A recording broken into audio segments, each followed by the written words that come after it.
Good morning. I'd like to welcome all of you who are here today with us, all those of you online. I hope that by the end of the day, I can interact with as many of you as possible.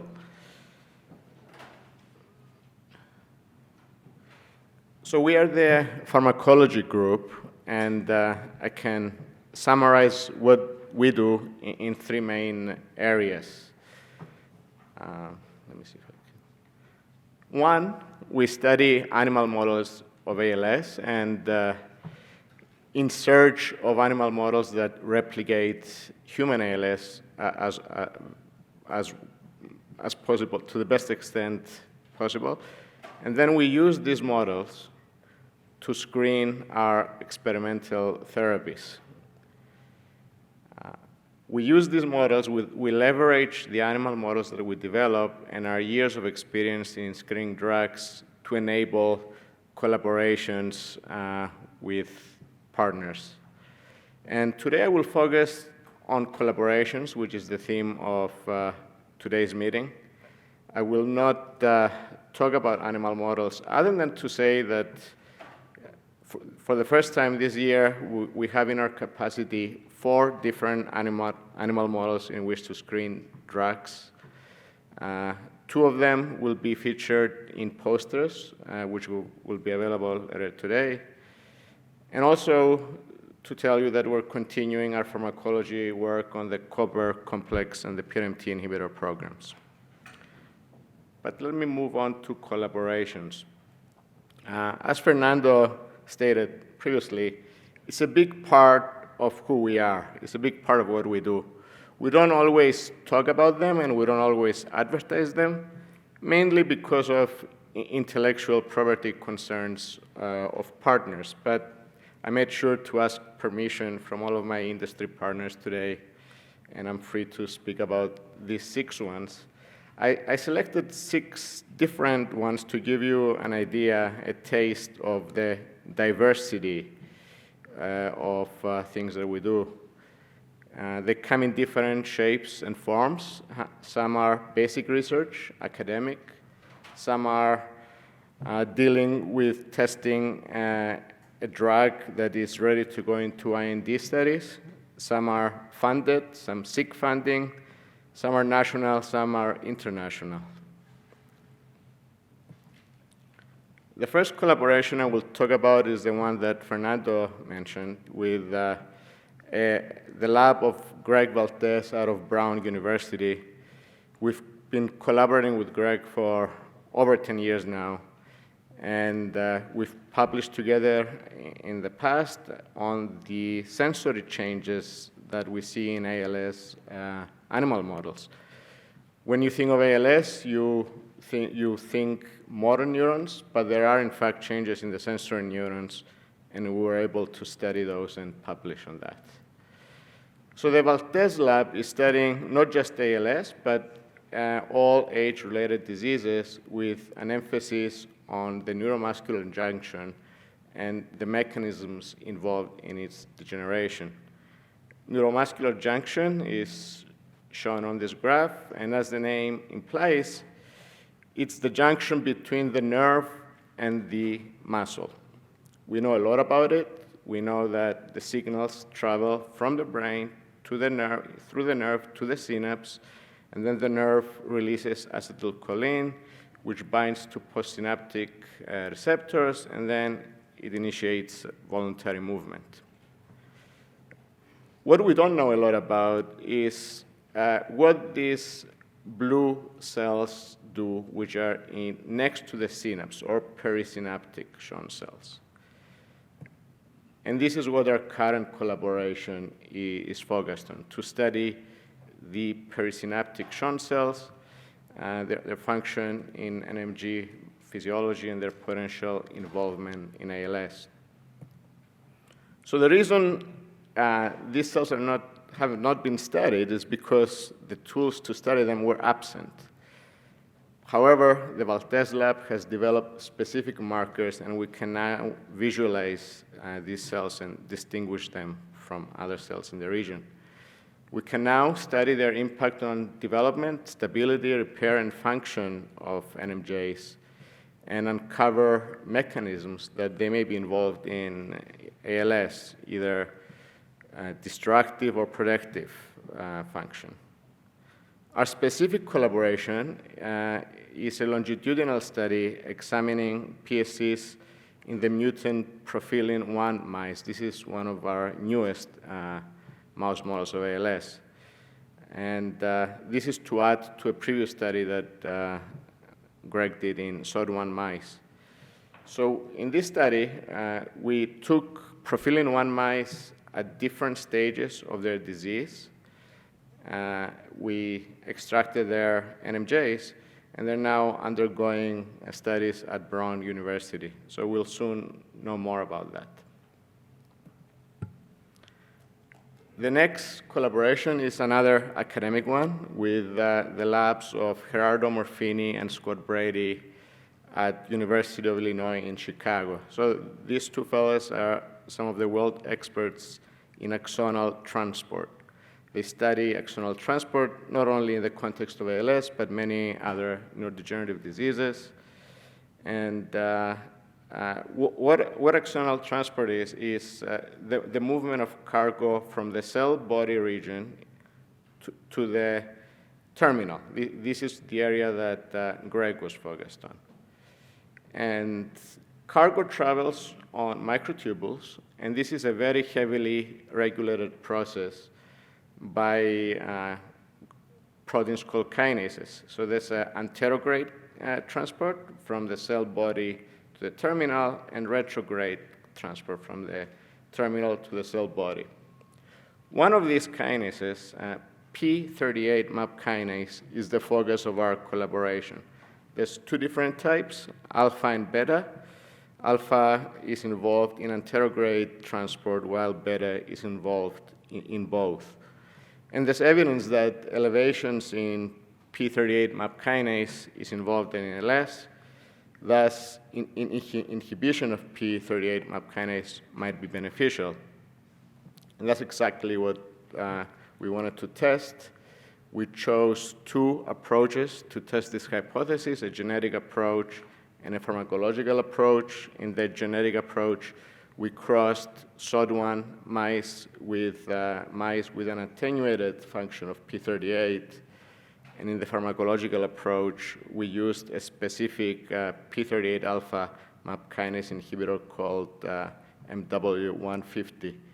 So in both cases, we hypothesized that by inhibiting P38 MAP kinase, we'll be able to slow down the disease progression in SOD1 mice.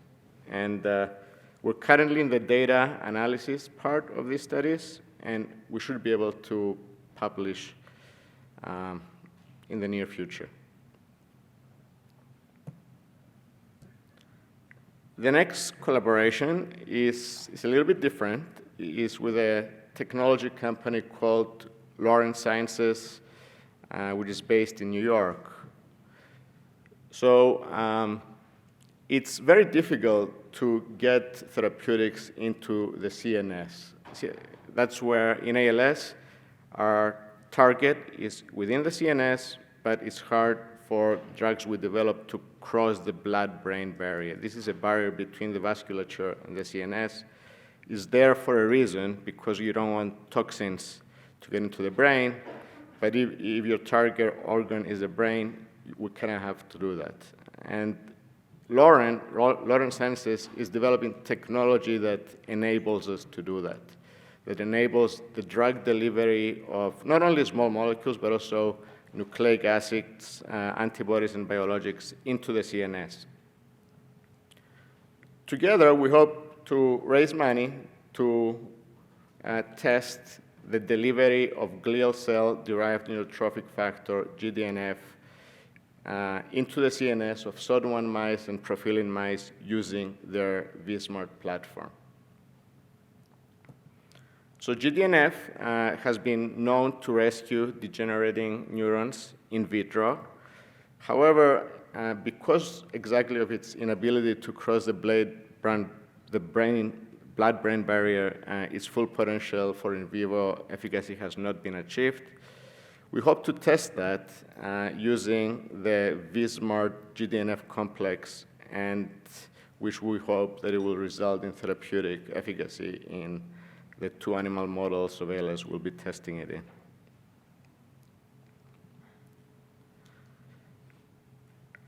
This is an international collaboration with a group out of Israel called Haim Pharma Group. It's a company specializing in the development of medications derived from plants and fungi to treat neurodegenerative disorders. It's not uncommon for plants to be derived it's not common for drugs derived from plants to be used in medicine. 40% of Western medications come from plants, after all. The specific one we're working on is, of psilocin. Psilocin is a metabolite of psilocybin, which is found in mushrooms. And we hope to use this to treat ALS. Psilocin is a Schedule I drug, meaning that until now it had no medicinal use. However, it has been granted a breakthrough therapy status by FDA and is currently used in several clinical trials for mental disorders. FDA recognized that it can be used for medicinal purposes. Its role, its potential in neurodegenerative diseases is less understood, but we hope to test this. We want to identify a dose of psilocin that is non-hallucinogenic. We want to microdose it. And then we hope to examine the impacts that it may have in neuroinflammatory and neurotrophic markers in the CNS of mice. These are the 2 mechanisms that might be beneficial in ALS. And ultimately, we want to evaluate its therapeutic potential in mouse models of ALS.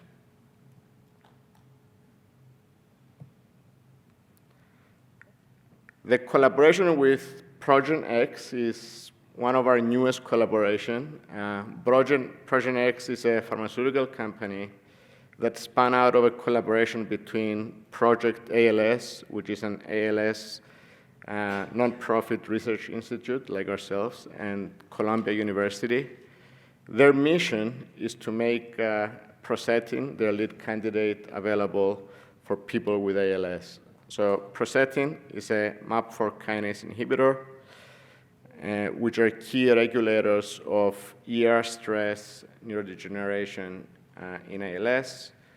Motor neurons are under many different types of stress, trophic factor deficiency, ER stress, and all of these initiate a cascade regulated by MAP4 kinases, leading to apoptotic cell death in motor neurons.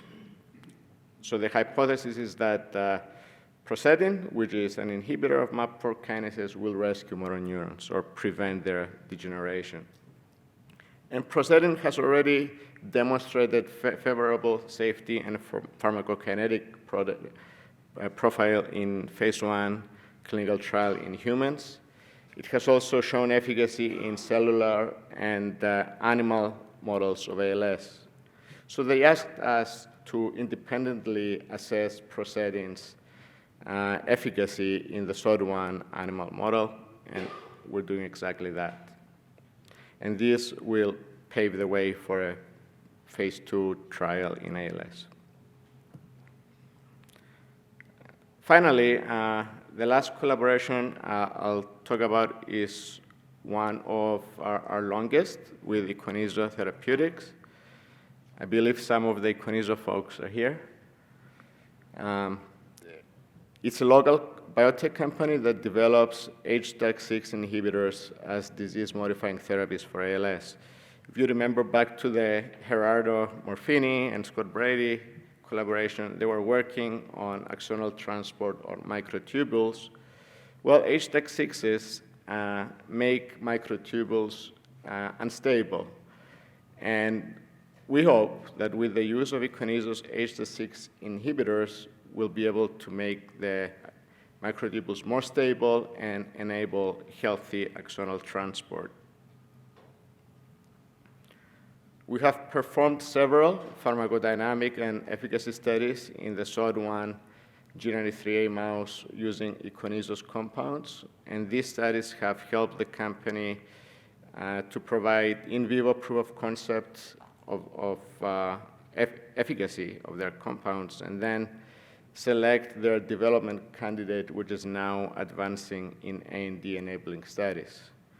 In parallel, Iconiso is developing biomarkers that they can use to study target engagement and efficacy of their compounds in humans, and also target engagement and biomarkers of axonal transport and proteostasis.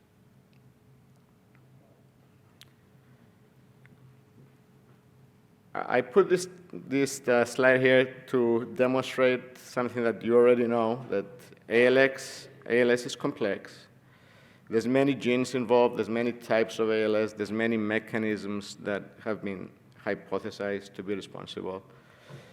And because of its complexity, nobody can really do it alone, and nobody can tackle all of these different possibilities.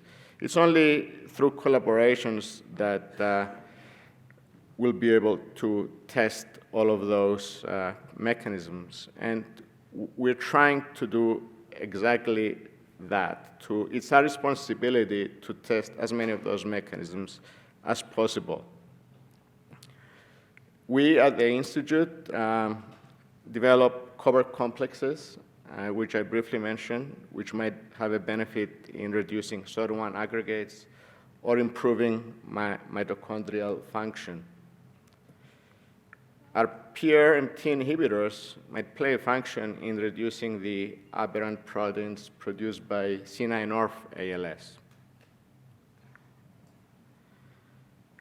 The compounds that Iconiso develops and the P38 inhibitor that Gerardo Morfin is working on might improve axonal transport.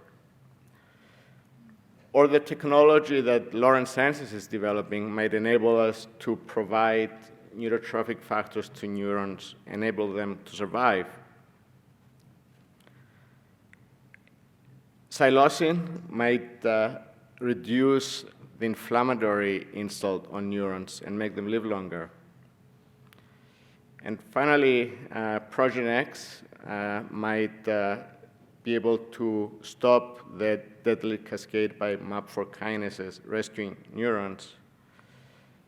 And who knows, we might find out that the perisynaptic Schwann cells help neurons retain their junction with the muscle better, and we might have to study it in greater detail. I'd like to close by restating that collaborations are essential for advancing ALS, and that we're in a perfect position as a nonprofit institute to foster these collaborations. Sometimes we forget that, but our institutional knowledge and our resources are invaluable to researchers worldwide, especially those new to the ALS space. We also have a lot to gain by collaborating because we gain early access to emerging technologies and therapeutic prospects. And finally, these collaborations directly align with our mission to deliver therapies to all ALS patients, and we should make them a priority. I'd like to acknowledge all of the pharmacology team members, including our mentor, Alan Gill. Shelby and Josh will be part of the panel later on. They can tell you more about what they do. I'd like to thank you, and I'll take any questions you might have.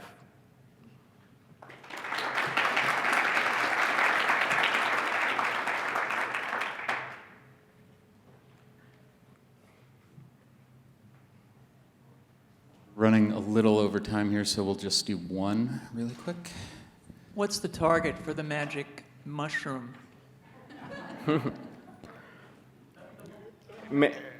many targets have been proposed. So we're focusing on just the neuroinflammation and the BDNF at this time point, and we'll find out soon.